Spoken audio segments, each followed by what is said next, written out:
મેઘરજના મોટી મોરી રમાડ ગામે 1981થી જંગલ જમીનનો ભગવટો ભોગવતા જ ખેડૂતને મકાન જમીન ખાલી કરવા ખોટું દબાણ કરી વન વિભાગ દ્વારા કરાતી હેરાનગતિથી ખેડૂતે કરી ન્યાયની માંગ. સમગ્ર વાત કરીએ તો મેઘરજના રમાડ પંથકમાં ખેડૂતને જંગલ જમીનના કાયદા મુજબ જમીન મળી હતી. આ જમીન સહકારી રહે અને વીજ કનેક્શન પણ મળી રહ્યું હતું. ત્યાં મકાન પણ બનાવ્યું છે. ગ્રામ પંચાયતમાં પણ નોંધ પડાવી વેરા પાવતી પણ મેળવેલ છે. ત્યારે આટલા વર્ષો બાદ મેઘરજ વન વિભાગ દ્વારા કર્મચારીઓને ચોકીદાર અને ફોરેસ્ટ દ્વારા આટલા વર્ષના ભોગવટાવાળી જમીનમાં ગેરકાયદેસર ખેડાણ કરી રોપા વાવી દીધા છે અને ખેડૂતને પૂછવા છતાં તેને ધાક ધમકી આપવામાં આવે છે અને જમીન અને મકાન ખાલી કરી નાખવા સતત દબાણ કરાય છે, જેથી ખેડૂતની હાલત કફોડી બની છે. ખેડૂતને જાય તો જાય કહા જેવી સ્થિતિ પેદા થઈ છે, જેથી ખેડૂત તેમનો હક પરત આપી ન્યાયની માંગ કરી છે. જે કેસની ગુજરાતી સાથે મયુર પોકાર, માલપુર. હું મોટી મોરી રમાડ નાળ ગામે મેઘરજમાં મોટી મોરી રમાડ નાળ ગામે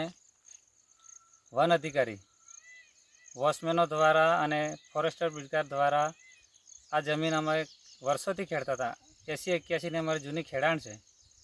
અત્યારે આ લોકોએ રોપા રોપ્યા છે અને બિનકાયદે હક ધરાવી અને અમને હેરાન કર્યા છે. ઉપરથી ધામધમકી બતાવે છે અને અમારું ઘર છે, અમારું ઘર બનાવ્યું ત્યારે પાયો ખોદે તોય કશું બોલ્યા નહીં અને છેલ્લે ઘર બની ગયું અને બની ગયા પછી કહે છે કે આ ઘર અમારું પાડી નાખવામાં આવે છે. પછી એ લોકોને મેં કીધું કે ના સાહેબ, અમારું જૂનું ખેડાણ છે. એમને બતાવ્યું. એના પછી ગુલાબસિંહ પરમાર જ્યારે હતા સાહેબ, એમને કીધું કંઈ વાંધો નહીં. પછી એમનું અમે પૈસા આપી દીધા અને ઘર બચાવી દીધું.